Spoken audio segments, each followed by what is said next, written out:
Bonsoir Jean-Michel, Salut Nadège. ça va? Oui, très bien, super. Voilà. Alors, tu as assisté au Salon de la Recherche au mois d'avril, là, début d'avril. Donc, j'aimerais avoir ton ressenti un petit peu et savoir comment ça s'est passé. Alors, c'était vraiment très intense. On a eu une grande journée avec une rencontre avec les ambassadeurs comme Serge Osbert, donc qui nous ont orientés tout au début. Et après, ils nous ont donné je dirais l'historique, tout ce qu'on aura à faire dans le sommaire de la journée. Et puis, ça a été après 37 stands Mhm. immenses, donc sur lesquels on a pu découvrir des choses magnifiques.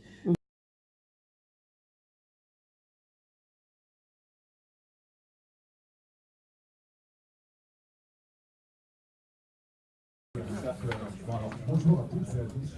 Je recommence. Donc, je comprends qu'il y en a qui sont là depuis ce matin. Ça fait 3 heures que vous êtes assis, c'est ça? Il faudra soutenir pour tout visiter. D'accord. Qui a déjà visité le salon de la recherche? Pour savoir si vous êtes tous des habitués. Ah non, quand même. Oui, c'est non, parce que mais non, parce que c'est jamais. D'accord, donc pas de gens. Alors, je recommence un petit peu depuis le début. Qui est familier avec la recherche d'Orange? Un peu moins quand même. D'accord, alors très rapidement, le salon de la recherche. Donc juste pour vous sachiez un petit peu ce qu'est la recherche d'Orange. Donc la recherche d'Orange, comme son l'indique, fait de la recherche, waouh. C'est quand même un objectif qui est donné au niveau de la société. Donc Orange, en tant qu'opérateur telco, a décidé de continuer à faire de la recherche. Alors ça a l'air de rien de le faire comme ça, mais on n'est pas si nombreux que ça. Il y a des gens comme NTT qui en font. Il va y avoir une petite poignée encore dans le monde qui font vraiment de la recherche intégrée comme on le fait. Et c'est environ, je ne vais pas passer trop de temps sur les chiffres, mais environ on dit entre 600 et 650 équivalents temps plein qui font de la recherche au sein du groupe, avec à peu près une grosse centaine de personnes qui sont en thèse ou en postdoc, qui sont embarquées dans les équipes. Bon, ça vous donne un petit peu la volumétrie. On est sur un... En général, ça parle mieux quand on parle avec des chiffres, et puis j'arrête sur les chiffres promis. C'est de l'ordre d'un budget cumulé avec les projets européens, ce genre de choses. On est sur l'ordre d'idée de 100 millions d'euros à peu près. Pardon. Alors, à quoi ça sert la recherche? La recherche, ça sert à trouver de nouvelles choses, bien sûr. Hein, je ne vais pas répéter ce que disait De Gaulle, tout le monde le sait. Mais ça sert aussi à développer des compétences. Quand vous avez des gens que vous allez rencontrer sur les plateaux là-bas, ce sont des gens qui sont assez pointus dans leur domaine, qui trouvent une problématique, qui trouvent des solutions, mais aussi qui développent des compétences. Et ces compétences, on les utilise aussi dans le groupe. Je vous donnerai quelques exemples tout à l'heure. On développe aussi des solutions techniques, des solutions aussi en études de marché, en sociologie, en compréhension des usages, en compréhension du marché. C'est aussi des choses que vous allez voir tout à l'heure. Donc on n'est pas simplement sur de la technologie, on est quand même sur de la compréhension globale de notre environnement telco et au-delà. Et j'allais dire la finalité presque de la recherche, alors chacun vous donnera sa définition, la recherche ça sert aussi à poser des questions. Je trouve que je travaille dans une autre société qui faisait la recherche aussi. Ce qu'on disait, c'est qu'on est là pour poser des dilemmes positifs. C'est non seulement pour trouver des réponses à des problématiques qu'on a actuellement, mais c'est essayer de trouver des façons différentes de faire les choses. Donc vous verrez aussi des démonstrations qui vont vous expliquer que il y a des choses qu'on fait de façon habituelle, parce que notre métier est fait comme ça, et puis à un moment donné, il faut se poser la question soit d'aller sur la création de valeur ailleurs, soit de faire différemment. Ça, c'est à peu près pour vous donner à quoi sert la recherche, et vous comprendrez quand vous irez sur la démo, vous pourrez poser des questions et échanger avec les personnes.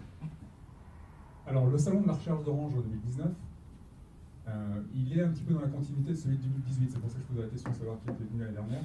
On a 5 grandes thématiques qui sont présentées cette année, dont 3 qui sont un petit peu la prolongation et l'enrichissement de ce qui avait été présenté et lancé l'année dernière. Alors, les 3 premières thématiques, ce sont celles-là. Ce sont les plateformes de recherche, qui sont à la fois des environnements de travail qui sont transverses à plusieurs projets autour de 3 thématiques. Plug in the future, donc c'est tout ce qui est virtualisation, softwareisation du réseau et préparation de la 5G. Thing in the future, c'est tout ce qui est le web des objets. Alors on va au-delà de l'IoT, c'est le web des objets, c'est l'Internet des objets, c'est comment ça référence de façon massive l'ensemble des objets connectés ou pas, c'est la surprise, vous verrez, qui sont disponibles autour de nous dans cette salle ou par agrégation sur l'ensemble du monde. En fait, c'est l'annuaire Internet global des objets et quels sont les services qu'on peut développer au-dessus. Et puis, alors je ne me suis pas présenté au début, donc je rattrape le coup. Home in the Future, qui est la plateforme autour de la maison sensible. Je me présente donc François-Xavier Carpentier et je suis un des animateurs de cette plateforme dans le cadre des activités que je porte dans mon domaine de recherche qui est Digital Personal Life. Donc la maison sensible, c'est quoi? C'est comment une maison, au-delà d'une première étape qui est déjà en train d'être atteinte par le marché, puisque c'est la partie qu'on appelle IoT ou objet connecté, c'est au-delà du contrôle commande, au-delà de ce qu'on peut mettre au-dessus des interactions en contrôle commande avec les objets qui sont les assistants vocaux, comment on peut aller plus loin en prenant en compte la sociologie de la maison. Et la sociologie de la maison, c'est qui habite dedans, qu'est-ce qu'on y fait, quels sont les caractères des personnes et leurs émotions, et comment tout ça fait qu'on a un contexte d'interaction qui est beaucoup plus riche. Donc vous le verrez, ça ce sont les 3 zones qui sont mises en exergue et qui sont la continuité de ces plateformes de recherche, qui sont non seulement, ce que je disais au début, des environnements techniques, mais qui sont aussi des environnements de méthode de travail. Une des grandes actions qu'on porte aujourd'hui dans la recherche à travers ces plateformes, c'est de changer les méthodologies de travail. Tout à l'heure, je disais, on a une problématique des chercheurs et on trouve une solution. Ça, c'était la recherche qu'on faisait il y a quelques années. Maintenant, ce qu'on essaye de faire, c'est de trouver un environnement pour qu'on passe dans un mode collaboratif. Alors, quand on dit mode collaboratif, ça a plusieurs réalités. Et là, ce qu'on essaie de faire, c'est de faire en sorte qu'on a une histoire à raconter. Alors, vous verrez qu'on parlera d'une histoire du futur. Et on décline cette histoire du futur et cette histoire dans des thématiques particulières qui sont celles que je vous ai présentées. Et on fait travailler les gens ensemble.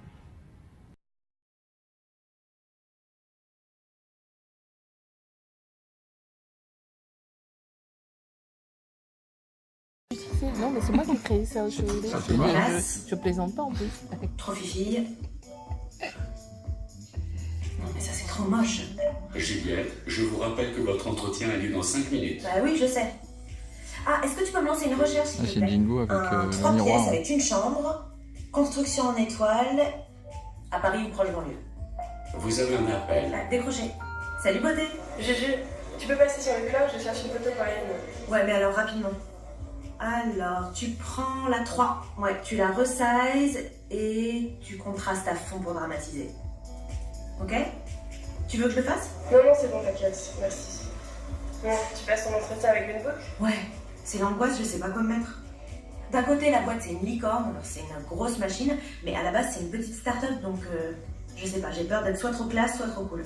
Tu sais, dans ces cas-là, ce que je fais, c'est que je m'habille exactement comme leur site internet. Bon, allez, je te laisse. Bio ça. Bisous. Comme leur site internet. Roméo, ouvre une fenêtre sur le site Greenbook Semantic Search.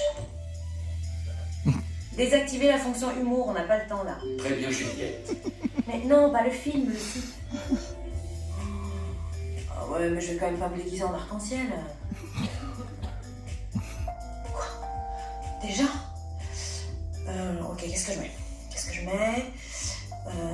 Qu'est-ce que je mets? Vite. Qu'est-ce que je mets? T'as perdu un truc là. T'as mis ton main.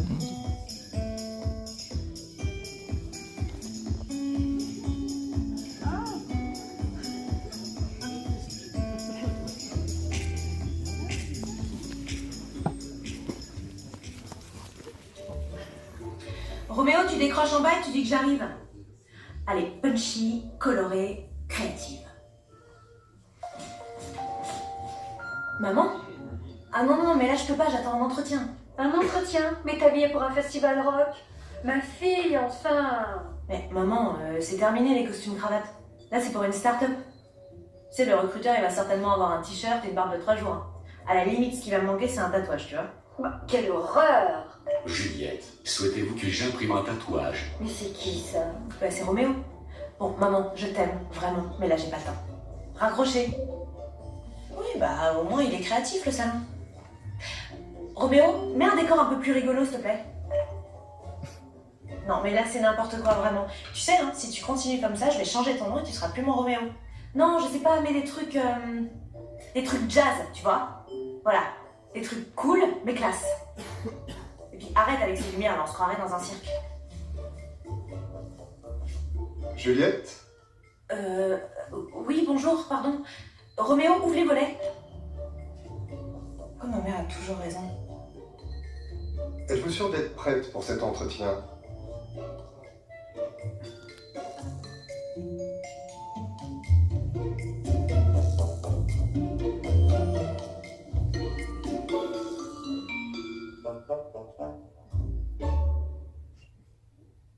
Absolument. You know we are a serious company, right? Yes, of course. Je vois ça. Quelle idiote. Bon, écoutez, j'avais prévu de faire ça vite. J'étais très emballé par votre CV, mais j'ai le sentiment qu'il va quand même falloir faire des tests avec vous. Oui, bien sûr. Admettons qu'on commercialise ce produit avec une cible de trentenaire. C'est une intelligence artificielle. Alors déjà, vous allez commencer par refroidir la balance des blancs. C'est moche. Maintenant, vous allez agrandir le texte pour le rendre plus lisible. Ça marche pas du tout. Maintenant, saturer les couleurs. Ça va être affreux. Juliette, vous m'entendez?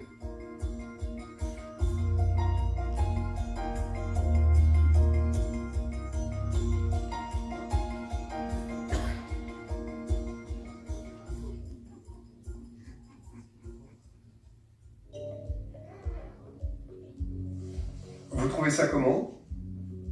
Bah oui, c'est raté. Ce qu'on attend d'un créatif, ce n'est pas d'avoir un salon bien rangé ou mal rangé comme le vôtre, c'est d'être créatif. Je suis désolé, mais je crois que vous n'êtes pas faite pour notre entreprise.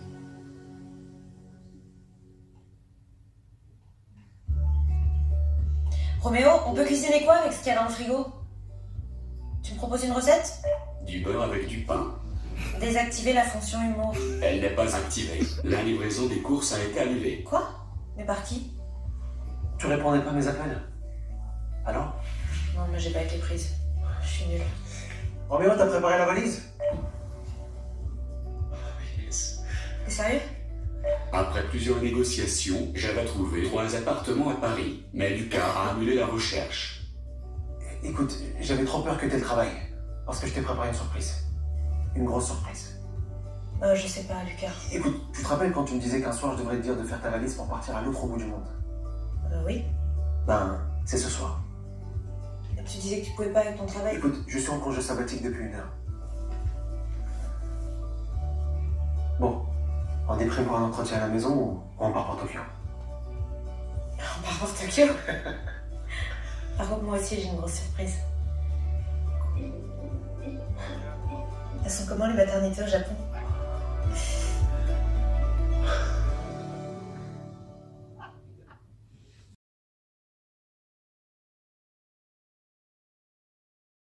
Voilà, elle s'est trompée donc, elle n'a jamais vu ce cas de figure, donc elle a fait ses calculs à la base de ce qu'elle a appris et sur quelque chose qu'elle ne connaît pas. Elle se trompe.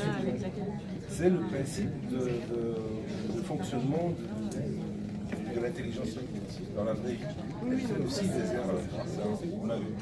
On peut tester avec d'autres couleurs, parfois elle aura la bonne réponse, et parfois elle aura des mauvaises réponses. Voilà. Et à chaque fois, la flèche ne va pas jusqu'au bout. Ça veut dire qu'elle n'est pas sûre de sa réponse. Quand elle est au milieu, ça veut dire que erreur. Et là, elle nous dit qu'ils sont probablement différents, identiques, mais avec une probabilité très très faible. Donc c'est ce taux d'erreur qu'on exploite dans les vrais réseaux de neurones. Et on décide, c'est l'ingénieur qui décide à partir de quelle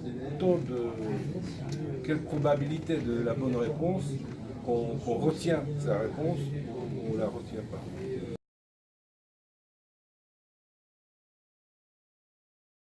Entreprise et tout particulièrement sur une démo qu'on a nommée Future Meeting Experience. On va vous présenter ici quelle est notre vision de la salle de réunion de demain. En tout cas, quelle est la manière dont on imagine collaborer demain en réunion. Alors pour ça, on imagine que cette salle, il y a quelques mois encore, elle était très différente de ce qu'on a aujourd'hui. On avait une salle assez classique avec une table, un système de vidéoprojection, et puis voilà. On a totalement redesigné la salle, pensé plusieurs espaces collaboratifs, etc.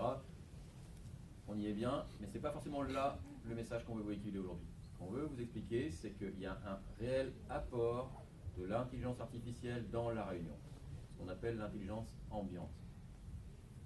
Vous allez voir que Dès lors qu'on va être capable de capter ce qui est dit pendant la réunion, on va être en capacité de nourrir une intelligence artificielle qui va venir vous aider, en tout cas apporter de l'information complémentaire issue de la réunion. Je viens de donner un premier mot-clé qui est capter.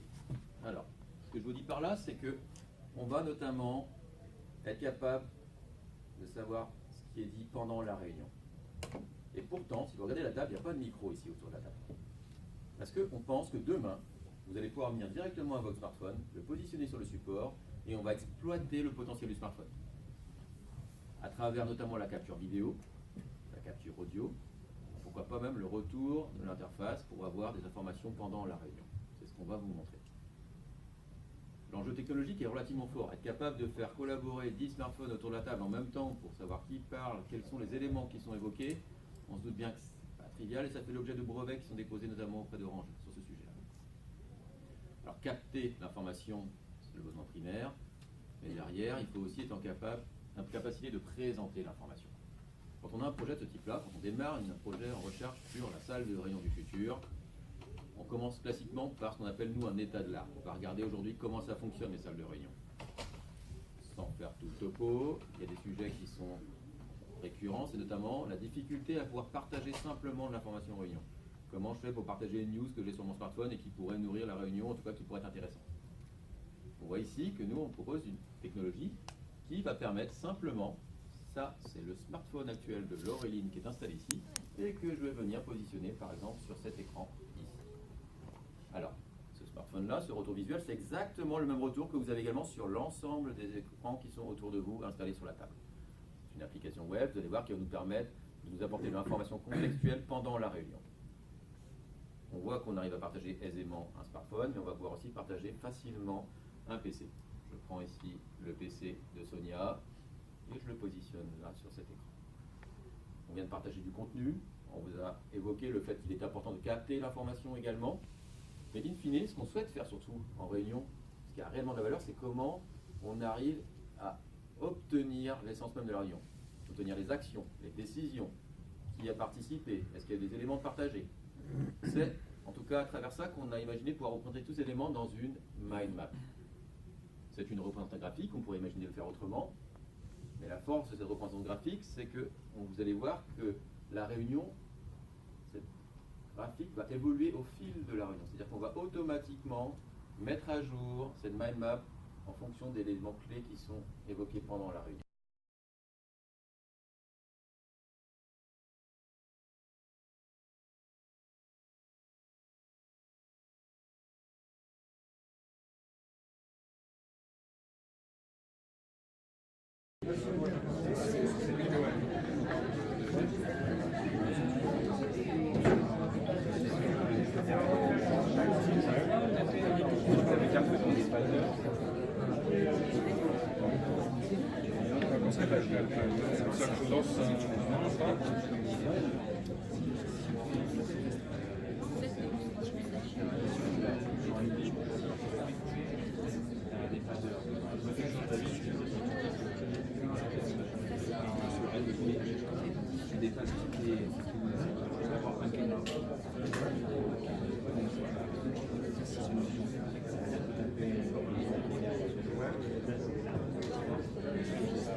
Mais après, il y a de nombreuses possibilités. L'exemple de l'arme, c'est juste pour illustrer un peu ça. C'est ça, il y a les feux, ça peut être tout. Là, c'était un peu l'exemple de la lumière. C'est à travers la lumière, comment on peut utiliser la lumière de manière détournée. Mais il y a plein de possibilités. C'est-à-dire que là, par exemple, dans la ville, on voit que les lumières s'allument en fonction du déplacement du cycliste. Voilà. Dans une problématique moderne qu'est l'écologie, on a des villes entières qui sont allumées pendant des nuits entières et de l'énergie absolument gâchée et perdue. Tandis qu'il est possible aujourd'hui de pouvoir savoir connaître, anticiper un déplacement et connaître quel lampadaire doit être le plus apte à être allumé, tandis que les autres peuvent rester éteints et cette énergie serait donc économisée et utilisée plus tard. C'est la même chose pour les feux. On va voir rapidement que voilà, les feux sont connectés entre eux, ainsi que les voitures. Toujours dans le but d'aller au plus vite et de se déplacer rapidement. Mettons à 2h du matin, il n'y a personne sur la route. Il peut être intéressant que les feux soient tous verts pour pouvoir aller au plus vite et gagner un maximum de temps. Donc on a vu 3 problématiques. Singin, en termes de sécurité, peut être intéressant pour la signalétique, annoncer un danger, annoncer un stationnement, par exemple, qu'on a vu là-bas. En termes de productivité, c'est intéressant parce que ça nous permet d'aller directement au but, d'aller directement là où on souhaite et d'éviter de perdre un maximum de temps. Et en termes d'écologie et d'économie d'énergie, c'est très intéressant également. Autour de l'objet qu'on vient de rajouter. Donc là aussi, ce qui est intéressant maintenant, c'est que maintenant qu'on a contextualisé tout ça, c'est qu'on peut faire des requêtes. On a contextualisé ces requêtes, maintenant on peut faire des requêtes plus intelligentes, du style Singin, trouve-moi l'imprimante la plus proche de mon mug. Donc c'est un exemple de requête. C'est pas exactement ça qu'on va faire pour faire un nouveau service. Donc il y a des nouveaux services, des services qui utilisent Singin, qui sont créés au-dessus de Singin, qui sont démontrés dans le stand ici. Par exemple, vous avez tout ce qui tourne autour du smart building, tout ce qui tourne autour du référencement des objets dans le cadre d'une entreprise, donc un référentiel d'objets de l'entreprise. Et puis pour montrer encore plus de potentiel, il y a My Apps Maker qui permet d'utiliser plusieurs outils, de les interconnecter pour essayer de construire des services.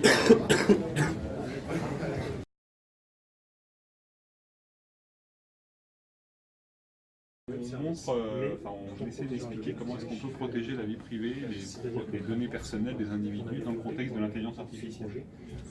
L'idée, voilà, c'est de dire l'intelligence artificielle, l'une des bases de l'intelligence artificielle, c'est la donnée, qui est très riche, qui est un point important, mais à partir du moment où ces données sont des données personnelles, des données sensibles, on est sujet à des contraintes qui sont assez importantes. Voilà, au niveau RGPD notamment, le RGPD va contraindre la façon dont on a le droit de manipuler les données personnelles. Il faut faire attention à ces aspects-là. Quand on va manipuler certaines données en tant qu'opérateur télécom, on va être aussi sujet à la loi télécom. On a d'autres contraintes. Pour la santé, c'est pareil, il y a aussi des réglementations qui vont contraindre un peu la façon dont on peut travailler. Il y a aussi toutes les problématiques d'éthique, responsabilité, la confiance dans des utilisateurs, dans le fait qu'on peut manipuler et utiliser leurs données personnelles. Voilà, et puis le fait que s'il y a une cyberattaque sur les données, finalement, ces données vont fuiter à l'extérieur. Et du point de vue RGPD, il va falloir informer l'ensemble des individus qui sont impactés par cette fuite de données et aussi les autorités. Donc, au niveau publicité, c'est pas idéal. Voilà, donc moi je vais pas vous introduire un nouveau service, je ne vais pas vous parler de la nouvelle algorithme d'IA. L'idée c'est plus, voilà, est-ce qu'on a des solutions techniques pour finalement répondre à ces contraintes tout en permettant aux algorithmes d'IA de s'exécuter de façon normale. Trouver le juste milieu. C'est ça. Donc on voudrait utiliser l'anonymisation qui va permettre finalement d'enlever toute notion de données personnelles, on va vraiment anonymiser l'ensemble des données. Le problème c'est qu'on ne va pas pouvoir fournir un service personnalisé, voilà, les données étant parfaitement anonymisées, finalement on ne peut plus dire à telle personne, voilà, par rapport à ces données, vous vous placez à tel endroit. Ça ne va pas pouvoir être utilisé dans tous les contextes. Donc ici on va introduire, on va essayer de voir ce que peut donner une autre brique technique qui est le chiffrement pour répondre à ce besoin-là. Donc l'idée initiale de base, c'est simplement dire on va prendre les données, on va chiffrer les données, et on va permettre aux algorithmes d'intelligence artificielle de s'exécuter de façon normale. Ce qui fait que l'entité qui va chiffrer, qui va exécuter l'algorithme d'intelligence artificielle, finalement il va pouvoir les donner directement. Il va uniquement pouvoir les donner sous forme chiffrée, donc les données vont être bien mieux protégées, donc on va mieux protéger les données personnelles.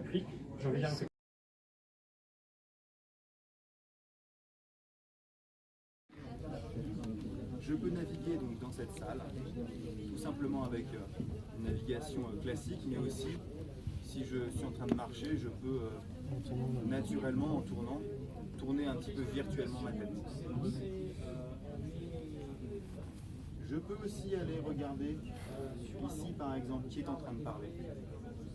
Reconnaissance de visage, un volet qui vient s'ouvrir et qui me donne les informations qui viennent directement de mon intranet.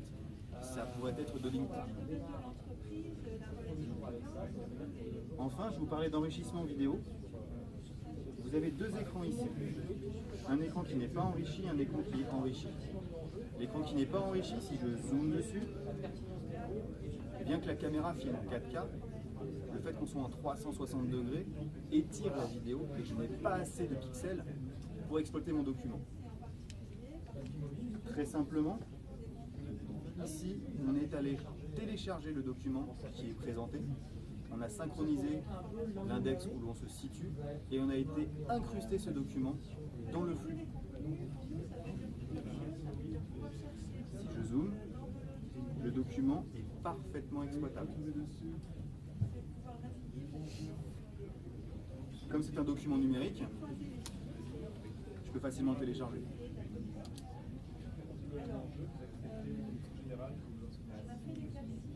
Voilà.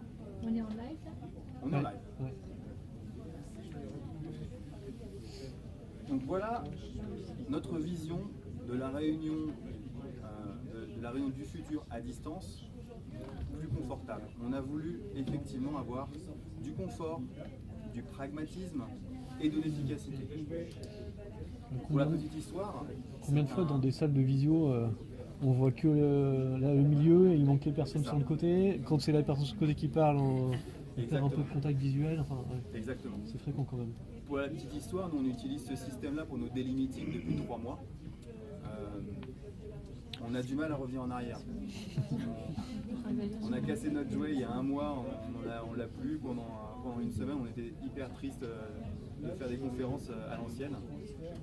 C'est vrai que on est très vite frustré quand on n'a plus la possibilité de le faire. Moi souvent quand je discute avec mes développeurs, donc moi en tant que chef de projet j'ai besoin d'avoir leur... vous savez en agilité on compte beaucoup sur les développeurs et on leur fait confiance. Ça veut dire qu'il me faut du feedback de mes développeurs. Quand je leur pose une question, je ne veux pas un oui ou un non. Au téléphone, j'ai un oui ou un non.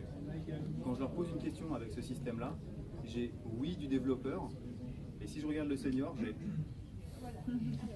Donc j'ai... Oui. Là, je sais que j'ai beaucoup plus d'informations.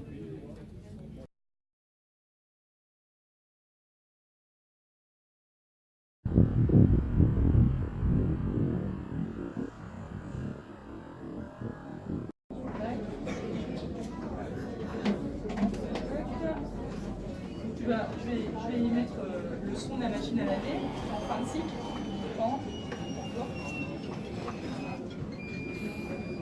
Et donc ça marche plus du tout.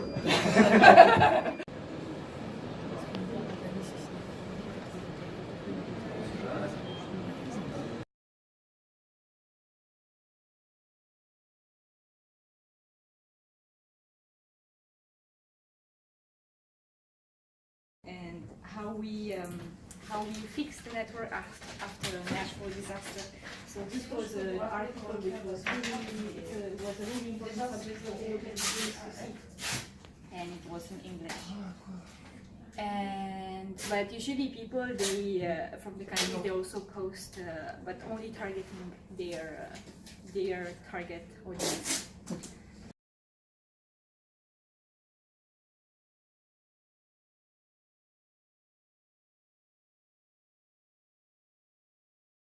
En fin 2020, puisqu'on va un peu plus loin là où il y a les grues rouges là-bas, ce qui s'appelle Bridge. Ce sera un ensemble, entendu parler. Voilà, un ensemble Bridge. beaucoup moins en hauteur, plus étalé. On va appeler ça la maison pour tous. D'Orange, on pourra venir rentrer, il y aura des bureaux, des machins, enfin c'est un super chantier. On est ici depuis 2020. Moi je suis arrivé ici pour ici, en fait pour là. Donc c'est un immeuble complètement écologique et tout machin, avec du réseau partout. Et là où vous êtes assis, là où vous êtes debout, là, vous êtes au-dessus, 2 étages au-dessus du bureau de Stéphane Richard. Oh, parce que Stéphane Richard a un bureau qui fait l'angle ici, avec donc cette vue. Touche le sol, touche le sol. Là. C'est là. Avec là-bas le tribunal, on en a parlé tout à l'heure, le tribunal de Paris, le gros 3 étages, la tour Eiffel, bien entendu. La tour Montparnasse ici, là-bas le Sacré-Cœur. Et un peu par en avant, la coupole dorée, c'est les Invalides. Les Invalides. Voilà. Gallo ? C'est déjà...